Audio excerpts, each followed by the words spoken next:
What is DOID?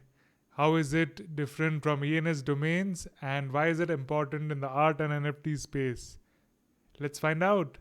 If you're new to the channel, make sure to subscribe so that you don't miss the next episodes of Rocklaz Radio. In brief, DOID is like an identity card and a signature. It's not like a domain or a wallet address. It works cross-chain. So if ENS is just for Ethereum and Tezos is for Tezos, DOID has potential of being cross-chain. It's only one identity. Unlike ENS, where one person can have multiple ENS domains, DOID is just one for one person. And it's free. To get your own DOID, see the link in description. It is a requirement for your art submission at Colors of Joy Beijing Exhibition. I would advise you to do your own research. I'll be sharing few additional links with you for your reference in the description. Now let us go into details and understand why DOID is important from art gallery, from an artist and a collector perspective. Following conversation is from the episode of Rocklaz Radio, where we spoke with Kurt and Emma, the founders of Neil Digital Gallery in Beijing, China. You can watch the full episode with link here or in the description. Make sure to participate in this exhibition, submit your art before the deadline, and share this with your friends. Okay. I think the interesting DOID, DOID, it has to start from a problem as a gallery that we're facing every day. And as a gallery, the biggest worries for us right now is to promote artworks that are not original. And since we run like internationally, and we do two things that we need it right now is we need to understand who really created the work. In a contemporary art world, like people leave art signature, and in a traditional Chinese art, or Eastern art in particular, they do a seal or a stamp. Provenance is always very important issue for art world, and for contemporary art, we know most of the artists in person, and we always work with the mostly local artists, and we can work with them face to face. There is no issue about the authenticity, and you know that most of the important international gallery, they have a very serious system for provenance. Yeah, they have the collectors. They all know the collectors very well, and also very detailed record of their provenance. So that's also part of the value of the galleries. So, but from the NFT Art Week, we found that suddenly we work with all the artists from the different corner of the world that we never worked with before. And the amount is one side, and different culture, different countries, and the people we never know before also become our partners. So that's another issue we are facing at that time. So when you talk about blockchain already gives us identities. So that's what I was talking about. When we always talk about provenance, NFTs was a solution that this maintains provenance. Now this is something new which comes up. That's a very good start of this. So there's one thing that happened to us is, Tanmay, it's so easy to make an NFT within that address, right? And but what represents you right now is 0x ABCDEFG, right? So if I want to be Tanmay, and then all I have to do is to to get your image and mint it with my address, because Tanmay is Tanmay. Tanmay is not 0x ABCDE. And right now, to verify these two Tanmay pieces, what is the solution right now? Looking at OpenSea or past records of what that ID has produced, past works that Absolutely. So if you become so valuable, say the transaction that we do for the artists like that are like multiple grants US dollars or even $500,000 RMB or so, like if that's value, it's so easy to do the same thing and copy everything, do the same thing. And then it's still, all I know is 0x ABCDE and the same accounts, like, but minted, the same work. So it doesn't really solve the problem, like it's fundamentally. So what we want with the DOID is actually an ID, like an open ID, different from like a domain that you have to buy or like you have to maintain and subscribe once, and then like a domain. This is an ID. It's a unique, and to us, it's a perfect way of identifying who is who as an artist signature. So once you are able to get a DOID, it's free forever. And I know that all of the addresses, right now it only supports one wallet address, which is your minted address. And also we're developing like a scan tool to be able to identify and verify the provenance.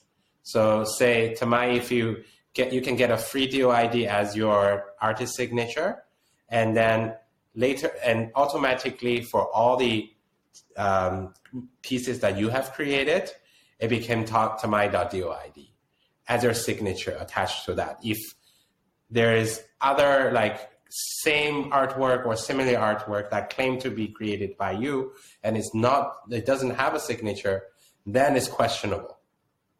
So my question here was, first of all, what other problem is there with provenance in NFTs is sometimes the wallet gets hacked of an artist or a collector. So suppose if the wallet of an artist gets hacked, he has to create a new ID. And if he creates a new ID, all that provenance he had created in his old ID is lost. So he has to create the whole process again, or has to show his provenance or authenticity through social media or through website or all other digital media. So so this is something which I was very interested about DOID. One additional question about DOID is, does it integrate the DOID signature within the media file, or how does it work? No, it's not really like, like a full print or something that's integrated into the media file.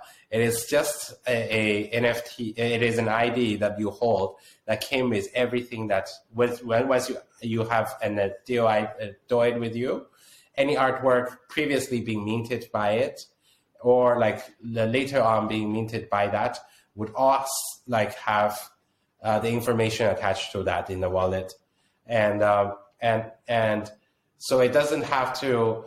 You have said like if the wallet got hacked and or like your DOID has been stolen, and it's just like you lost your ID card, and then you lost and then you can either be able to retrieve it or buy it back or like whatever, or just announce that you have another.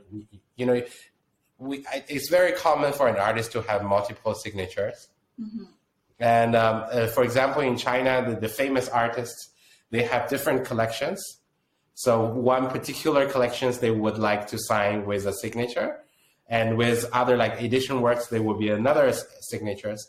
So it's okay for an artist to have different signatures that also help them to like shaping the different like product like series and different periods. Like, there are many things that you can do together with that. But essentially art, like if there are intentions of counterfeiting or like, or plagiarism or stealing artworks from an artist, and if there's an intention out of that, there's always solutions to do that and make it difficult.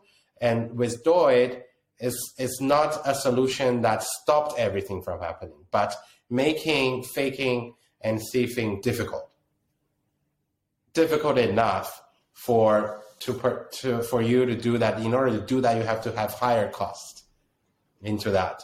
So I think, this all came from an intention that, by being able to have a signature as a collector. I have bought fake pieces before, and I won't mention the name because the artist is very well known, and it's very tricky, and it really frustrates you. It's like you finally being able to make a decision of collecting NFTs, and you got a fake piece. So this is an added layer of security. It just needs to have a mass adoption, I believe. So artists, of course, you have more tools at your disposal. But even if it still is difficult for you, leave the provenance for the gallerist. They'll take care and authenticate for you. I agree with that. But what we do right now is like we sign paper contracts with collectors. And that's an artist borrowing credit from gallerists. Mm-hmm. We can still do that, but it's not Web3. It's not cool. So to us... It goes back to Web2, yeah. It's going backwards. So I think, this issue can be addressed with existing technology. And then we should do that. So that's why... forward. Yeah, definitely. That's why that's another arm of that's on my tech side. The art side, we're making sure that, we're able to have best artworks in this space and artists to be seen, being recognized, mm-hmm. and being collected. But also on the other side, we're creating tools for the community that are helping this community to grow. So a little bit, since we have already built a beta version of an art scan, where later on, if you have something for art like an ether scan, which has record of everything. That's so cool. Yes, we already have launched it.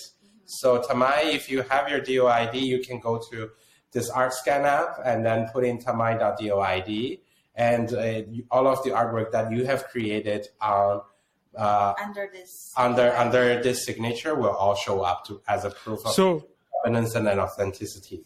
Is this only on the Ethereum network, or does DOID cover all the networks and even the ones that are on internet, not actually minted on Web3? I think on the roadmaps is it already supports Ethereum for 3 major platforms like Super Rare, Foundation, and No Origin. All these three already the beta version already supported these, because you need to look after all the different smart contracts. But later on, it will expand because DOID is a multi-network, cross-chain, cross-domain service. So we will very soon likely to integrate different chains and different and domains as well. So, and it's free. Wow, wonderful. So still in the development, we'll have another special show or a space dedicated to understanding and taking more FAQs on DOID. Until then, just know that it's one step more ahead and advanced towards provenance, making it easier for you and for collectors to find everything at one place when they want to look for you or scan for you. Absolutely. Yeah.